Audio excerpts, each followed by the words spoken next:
Hello, everyone. My name is Patrick Dailey. I am the founder and director of the Big Blue Opera Initiatives of Tennessee State and the curator of the Tupac Song Project. We are so excited that you all have been able to join us this afternoon as we discuss the legacy of Tupac and also talk about this project that we have developed in his name and in his honor, and also that is very impactful and wonderful for our communities as a whole.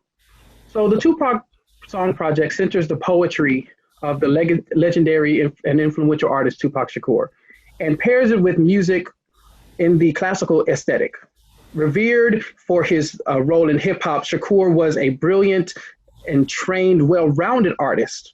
And this project seeks to shine a light on his full creative genius. So it is, and to me, when we started this, I said that it is imperative that we at an HBCU at Tennessee State University and the Black creative community lead an artistic conversation on how the Negro spiritual and hip hop are inextricably connected. Harry T. Burleigh, the father of the concert spiritual, is an elder of arguably hip hop's most dominant figure, Tupac Shakur. Furthermore, we must carry on the legacy of advocacy, creative equity, and groundbreaking, compelling artistry that both men have left with us. Tupac belongs in the concert halls, and Burleigh belongs in the hood too. And so that was what our goal was in doing this project, is to sort of blur the lines of what belongs where and who belongs where. That we, as hip hop artists, as a Black community, have the agency to create and be wherever we want, and also that others can join with us and come into our communities, but we will hold them accountable as well, right? So we're just trying to work on, doing some things and developing, this project further and further. So I'm going to ask for our panelists, who are all wonderful and esteemed folks, to introduce themselves, starting with Sari Reist, or Reist. Hi. So I'm the artistic director of ALIAS Chamber Ensemble, and it's been a running classical music chamber group in Nashville for almost 20 years. And I'm also a musician as well, play the cello, and big in the studio recording scene here, and play with the Nashville Symphony, Nashville Opera, Nashville Ballet, all the good stuff. How you doing? My name is Collin Lett. I am the conductor of the Selma High School Choir in Selma, Alabama. I'm a Baptist minister. I'm also a graduate of Morgan State University and Virginia Union University. And I'm one of the commissioned composers for this Tupac project. I have music published at GIA Publications and Walton Music. All right. I am Big Fella. I'm down here in Nashville. Felavision is my company, and under that, we do a couple festivals. One of them being the Tupac Fan Festival. We started 4 years ago, and I think this is just really cool, and it's just an honor to be a part of it and be able to pull these people together and do something significant. And like you say, blurring those lines, like who belongs where and what belongs where, and who is who on planet Earth, and what the music really is, and the words, what they really mean. Well, my name is Hambino, Godbody. I'm the outreach coordinator for Gideons Armed and Violence Interruption Program. And I'm a follower of Tupac Shakur. And when I say follow Tupac Shakur, I mean that in the sense of like how Christians follow Jesus Christ. My name is Rich Nice. I am a first generation hip hop fan, second generation hip hop artist, first rapper signed to Motown in my younger years. I'm also the associate director of the Hip Hop Education Center, which directly creates curriculum and programming for the Universal Hip Hop Museum. Also a Columbia University Fellowship, and co-founder of Trackmasters Entertainment, which at one time would produce the Changes remix for Tupac Shakur that everyone has heard many, many times. And it is honor and fantastic to be here with all of you on this day. Thank you. Thank you all. Thank you all so much for joining us and joining in this moment. especially, and when we're doing this, we are recording this on the 24th anniversary of Tupac Shakur's passing. And so we, say Ashe, and we pour out a little liquor, and we give libations also to him and to others who have gone on and who are now with the ancestors. And so, Rich, I have to ask, as someone who knew Tupac well during his lifetime, feel free to speak on, his diverse work and personage as you knew him. Well, first, let me say, I'm not a person that likes to celebrate the death of people. I like to celebrate their life and their messages.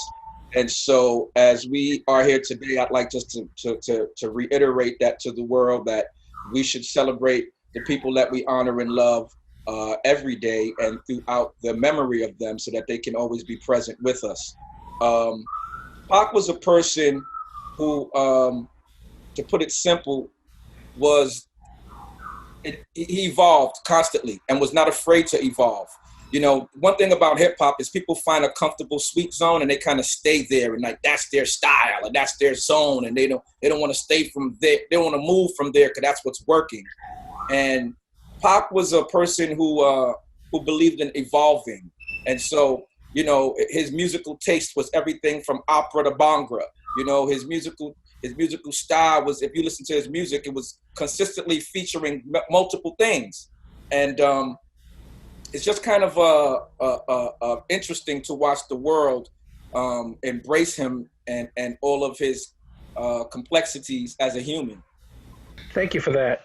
And thank you also for centering what we really are doing. We're not, the goal of this is definitely not to celebrate their death, but to remember who they are and remember what they mean to us every single day. And I hope that this project in some way is a part of that legacy and that lineage. So thank you for those words. So Sari and Collin, to you first and then Sari, as artists in the conventional classical music, how did you approach this music? How did you approach this venture and performing and creating this?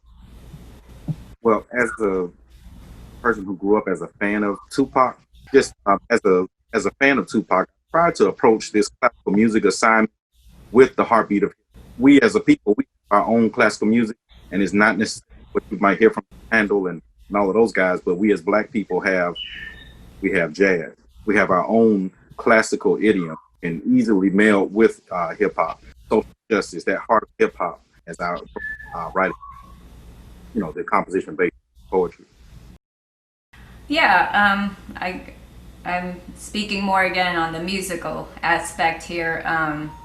Just to say that, music is such a universal language. It's such a connector. So, whether Tupac created his music and poems through the hip hop genre, or, Collin, interpreting, composing his poems into song and beautiful melodies through the classical genre, it's still, I think, as meaningful, as powerful, and gets the message across.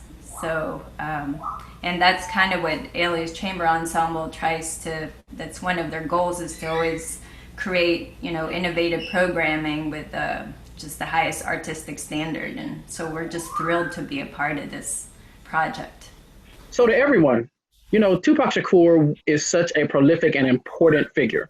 And over the years, there have been a number of projects based on his artistry and life. And you all have had an opportunity to check out what we have done and what we're putting together and know a little bit about it. So what are your impressions of this particular project as you have seen it and experienced it? Well, I really like this project. I like the fact that it's taking something that's typically not in a space and putting it in that space and letting it stand up and see how it stands up in that world. I just think it's pretty amazing that we could really get like put it in proper context. Y'all took the poems and added the different musical backing behind it that take the humanity factor out of it and let it stand up for what it is, and listen to it like that, and it's able to be appreciated. It's cool to put it in a different space where people may not typically go down that road and to watch them go down that road and understand where it fits even in their world, you know? So I think it's really cool, man, right now. Just blend them worlds, man, and see what really stands up. Everything is in proper context and you just see what it is. It is what it is. And appreciate what y'all doing, man. I really love it. Well, with me, I just feel like anything the brother Tupac is attached to is a powerful situation. But like my answer would be a question like, I would want to know like what's the reason or why are y'all really doing this? Like I would really like to know that because like I'm connected to Tupac in a way like I don't idolize no man at all. You know what I mean? At all. Not even Tupac himself, but I just know what Tupac is to me, and I just I know he's an emissary. I know he was one who was sent on a mission because I'm already understanding his foundation. Meaning the knowledge that he was raised up on, being that his people was connected to the Black Panther Party and everything that was connected to. And I understand, like, he didn't even have a background like me. Like, I grew up, I was robbing, I've been locked up for murder, drugs, guns, everything. And I know Tupac didn't have that background, but he took on that background in order to identify with us. So, like, I really want to know, like, why, what make y'all really want to do this? Because they didn't know who Jesus Christ was till, like, 100 years after he was dead. Tupac ain't been dead number 24 years, and he already in classicals. And I'm going to answer that. Thank you, Richard. If you don't mind, I want to respond to that for sure, because I think that's important to also contextualize. Why Tupac? To me, and again, it's what Collin had said. I'm somebody who grew up listening to Tupac Shakur, as well as the other rappers. And I'm also somebody like him who came through a really rich community that showed and acknowledged who we were. Also coming from a performing arts high school. And so I personally identify with him in many ways. What he represents personally for me is, as Rich was talking about, that constant evolving, that constant, hold on, she's coming in, that constant evolving, that constant growing, that constant complexity, and like living and staying in that complexity as a human being and as a Black man, to be able to do every and anything that you want. So he can be as woke as we're saying now, he can be as woke as everybody is. He can be as hood as he wants to be. He can be as intellectual as he wants to be. That's the power of agency. That's the power of knowing who you fully are. And so when we take the poems, and the poems speak of pain, of love, of life, of victory, of beauty, that's everything that we see around us. I think that he represents, for our young people that are coming next, not necessarily like and in a way, actually, I'll take it back. I was going to say something else, but like there is a deity factor to him because he is so real, and he was always, and from what I observed, always honest about the journey. Also, again, not having fear. Like I in every interview I watched, in every photo, like even if there was, we don't see it. We see a strong-minded person who is working out everything that he wants to deal with. And I think that when we pull these poems together and put them in this context, we are able to show another side of him that I hope that he would be proud of. As Rich had also said, he liked opera.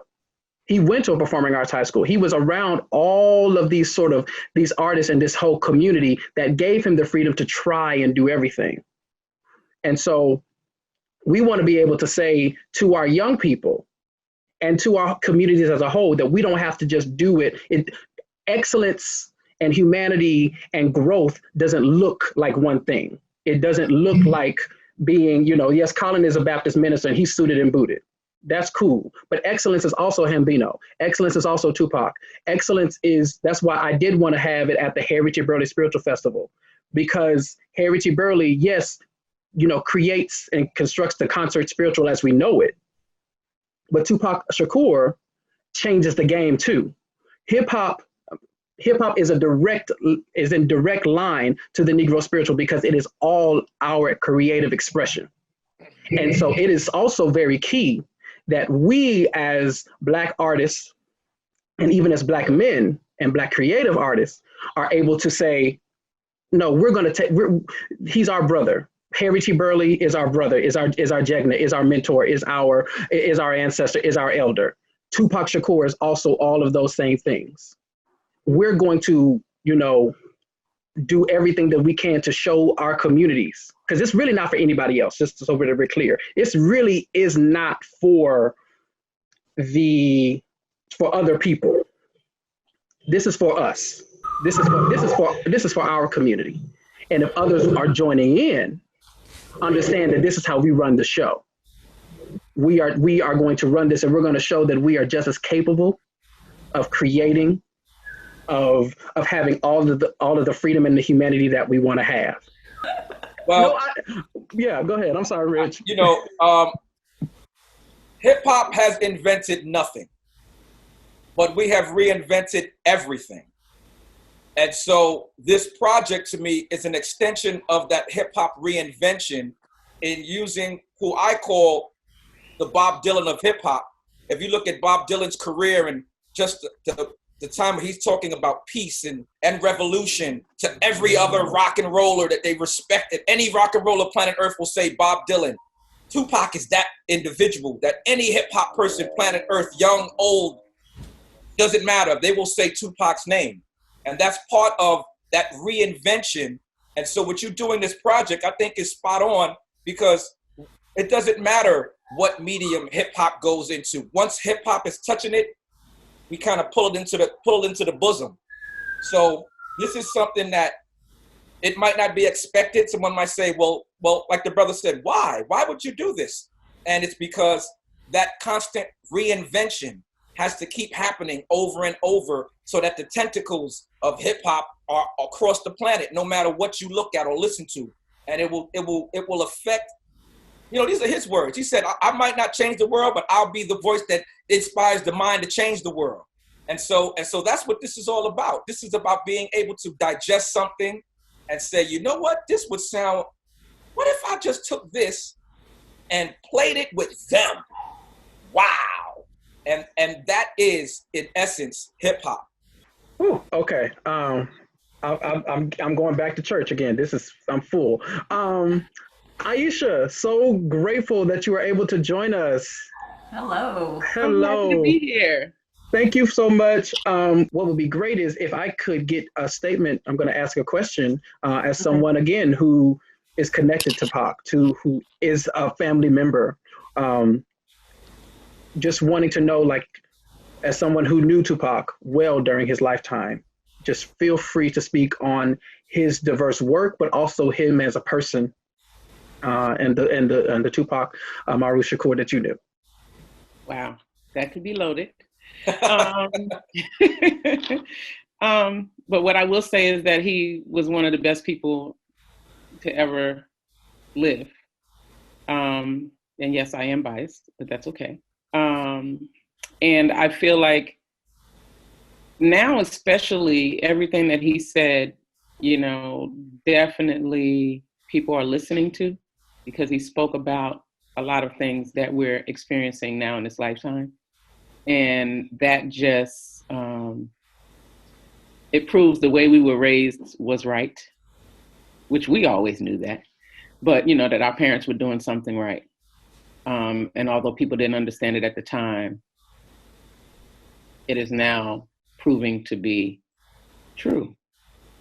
If you think about it now in this time, everybody wants to know what it was like growing up the way we did. Everybody is clamoring for, the information that we have, and the people that we know. They want to know the stories. They want to know what they did. They are enamored by movement, so to speak. Positive, movement. Coming up as a child of the Black nationalist movement, people didn't understand. They didn't understand our names. They made fun of our names. They made fun of the way we dressed. They made fun of, the way we talked. We grew up speaking Swahili as it was just natural, and I do it now. And, people are open. Africa now is a place that everybody wants to go to if they haven't been. And when we used to say that, people used to laugh, it's like, what do you mean going back to Africa? It's things like that, and in my 53 years now, I feel like it's taken 50 years for people to understand the beauty of what that is. And that's okay. I wish Pac could be here to see it. And he lives on through us, and we keep his spirit alive. But just in regards to who he was definitely, and I will not say ahead of his time, but he just spoke, truth to what everybody needed to know and what people should want to know and fight for. So, I'm happy to be a part of anything that involves him that is positive, and, just keeping his spirit alive, because he definitely was the best to ever do it, in my opinion. Thank you for that. And I know we're recording and all, but I gotta say something. What you were saying, it was interesting. Bishop Yvette Flunder, who is major bishop and woman theologian, very progressive, shamed and a loving woman, who also was with Walter Hawkins back in the day, sang some of the favorites. She came and spoke in Nashville a couple of years back at American Baptist College, and there's actually a lot of pushback from some of those people from in the Baptist and the church community about her being at American Baptist College to speak. But the presidents and the administration said that this woman is one of the most brilliant minds, and our students and our community deserves to hear her. And one of the things why I bring that up is because she said something in that, she said, when we pick up, particularly for Christians, when they pick up the Bible and it's like, okay, this is it. This is the final source, right? And everybody believes that whatever their holy book is the final source. And she said, but God is still speaking.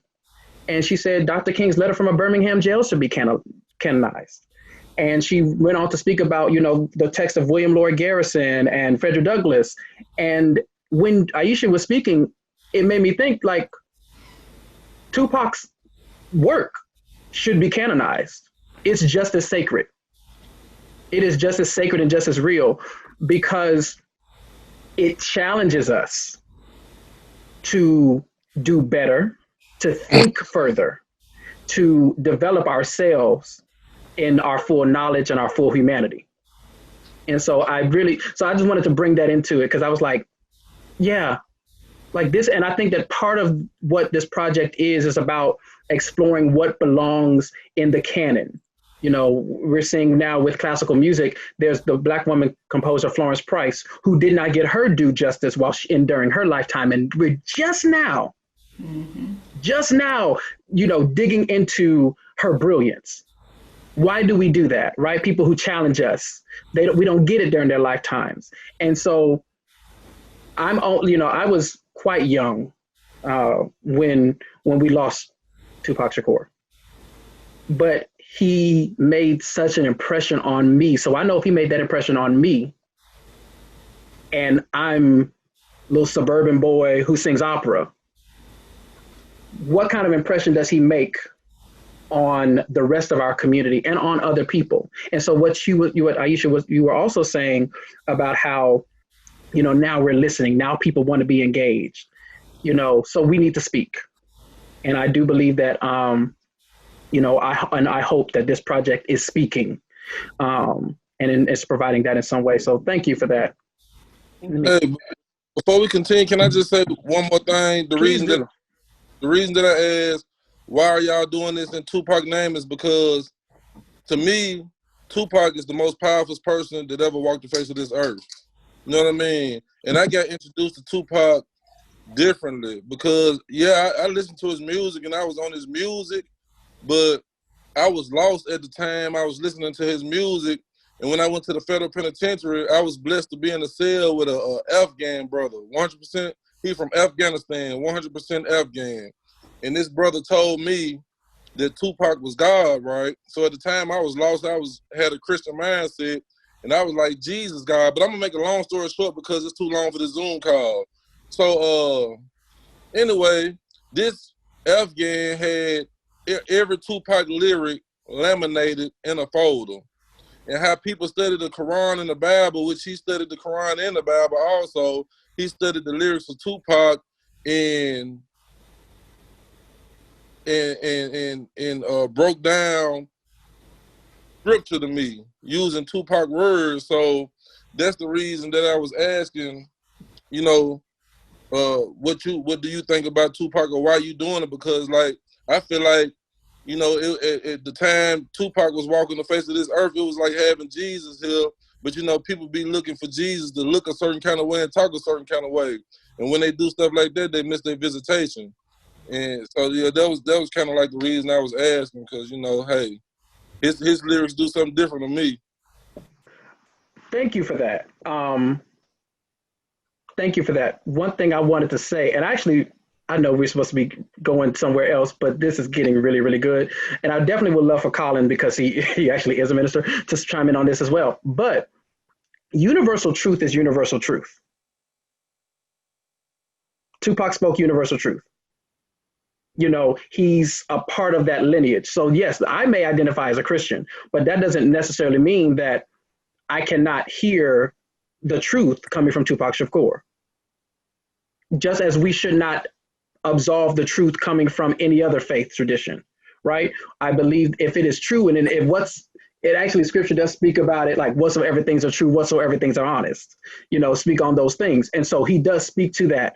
And it's also about sort of expanding the ideas of humanity, and again, who it comes like, because I think also if we do a sort of theological text of it, how Western religion has sculpted Christ to be, and how we are rediscovering Christ now and looking at the radical nature of it. Tupac is also in that same lineage.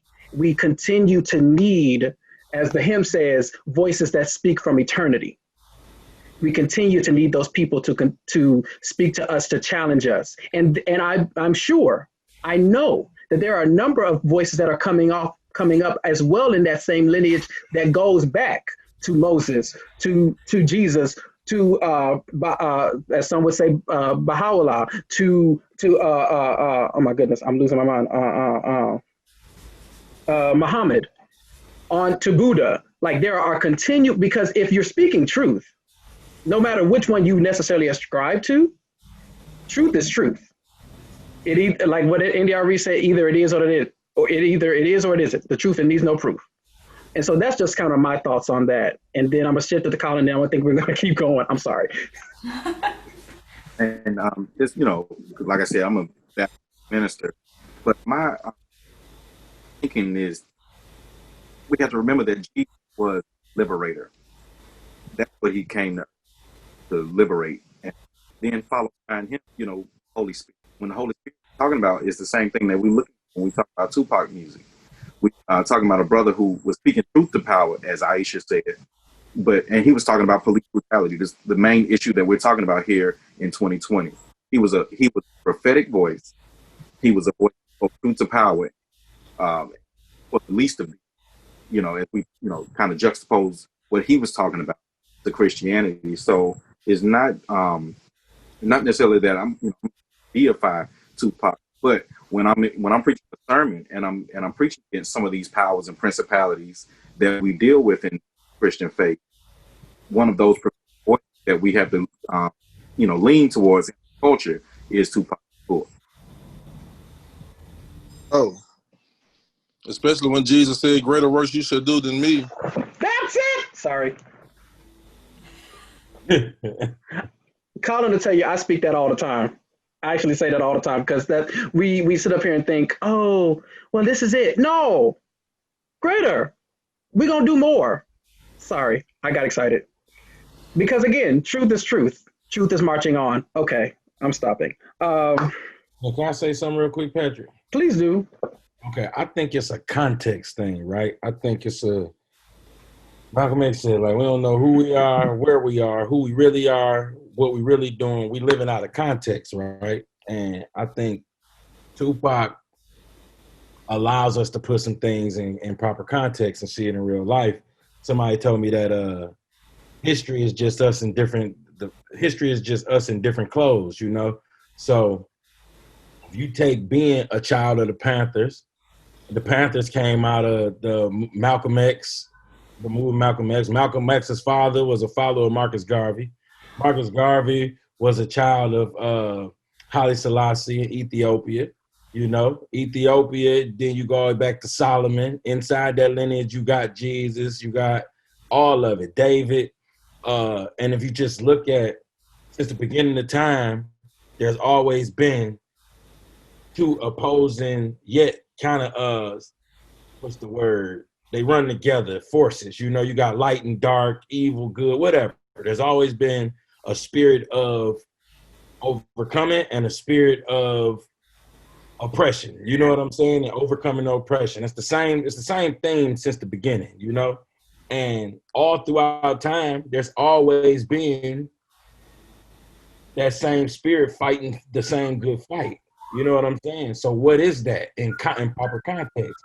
And also, the past ain't nothing but a bunch of thoughts. All we have is right now. Even when Jesus and them was walking around with his homeboys, it was right now for them. You know, when Martin Luther King and them was here, it was right now for them. It wasn't, there is no yesterday. It's all now. And that same spirit is always here. And what and who carries and embodies that spirit in each time period. And then you be able to get into proper context, like who is who on planet Earth in real life, like what is what and who is who. And I think Pac allowed us to be so polarizing and such a large figure, and even just for pop culture, you know what I'm saying? Just superstar outside of the education, outside of the knowledge, outside of what it come from.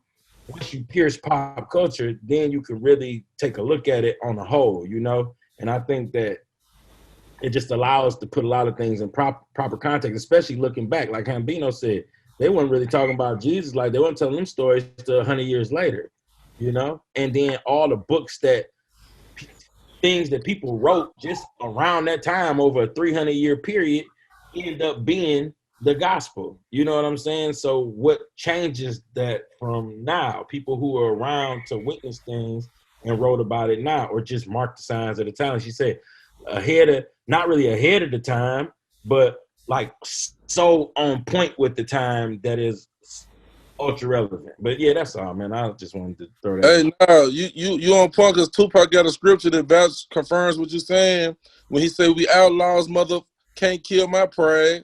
You know what I'm saying? Because outlaws is one who rebel against government. You know what I'm saying? When he say you can't kill my pride, you might think of pride as what a person had with themselves, but pride group of lions. A group of lions represent kings or jungles. So he let you know in that lyric right there that you can't kill me. You know what I'm saying? You can't kill nobody who's gonna rebel against a wicked system. You know what I mean? But anyway. Bob Marley said the same thing, you know? Like Bob Marley said it too. Like, I'm gonna be here forever. Exactly. Same spirit. Okay, get back to your thing. I mean, I know this is great. I mean, that just means the voices and the prophets and the spirit is still speaking. So thank you. This is good. So as we come to a close, I'd love to hear from Rich and Aiyisha on the long-lasting legacy of Tupac Shakur. What are some things that you want folks to know about him? But also, what are some things that are even developing? You know, especially in 2021 will be his 50th birthday. And as we're recording this is founded by Afeni Shakur, the tree planting, the annual tree planting that happens to remember Pac as well as others who have joined the ancestors. So, you know, what can we expect and from going forward? Well, let me say this. I think one thing that people have to always remember is that Pac is Pac's music and his life, even all of his creative poetry and everything, is the Black experience. When you listen to what he's created, he's giving you the Black experience in 360-degree completion, from good, bad, and different, from a human perspective. If you look at the earliest found human life form is a female Lucy. Everything after that is the Black experience, and things add on. And so Tupac's life is an expression of the Black experience. And so as we move forward, I mean, there's songs that you can go and listen to right now that you'll go, man, I missed that the first time. How did I get past me? And I think moving forward, those are the things that I think are important is to rediscover. You know, it's not always new invention. You know, like the wheel is the wheel. The wheel is older than all of us on this Zoom put together, but the wheel is still the wheel, and it still rolls the same way. You might add rubber to it, you might slim it out, you might make it tubeless, whatever you do, but the wheel is the wheel. And I think the Black experience is the Black experience, and Pac represented it very well.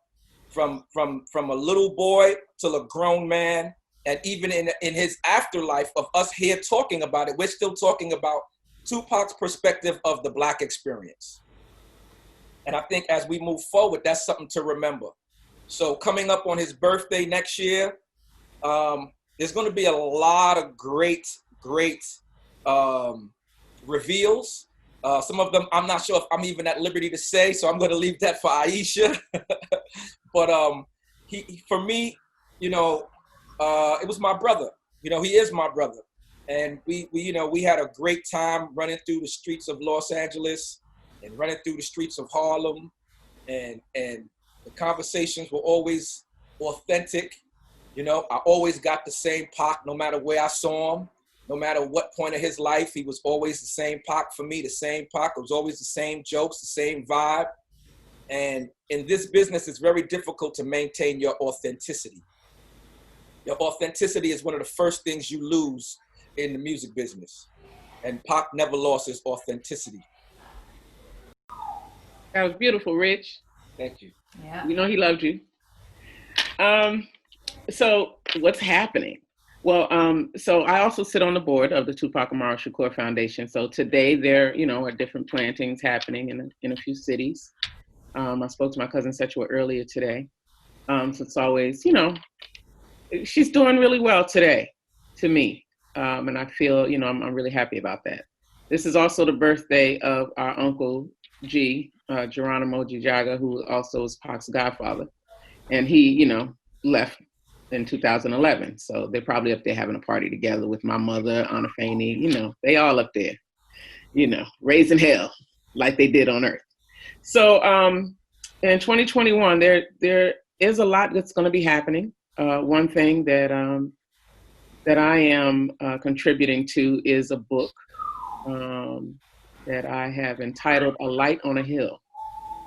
And it was interesting how I came up with that title, because I really didn't come up with the title. My brother Chaka Zulu did when we were talking about what I should call this book.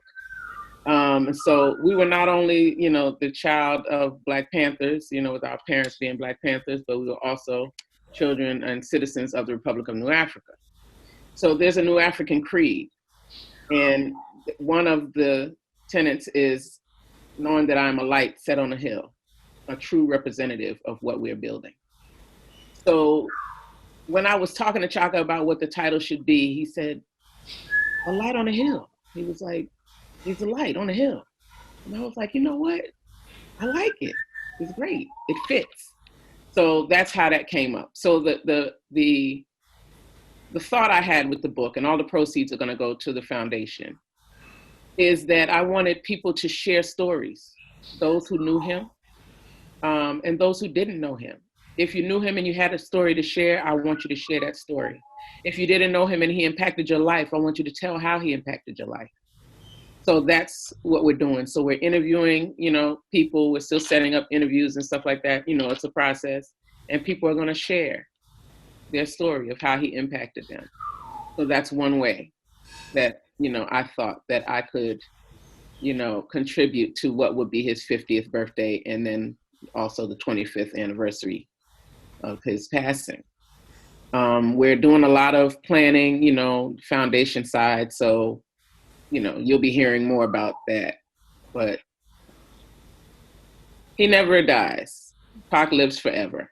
And, it's been great for me to meet a lot of young people now who are impacted, who love him, who feel like, he spoke the truth, and they're still willing to do that.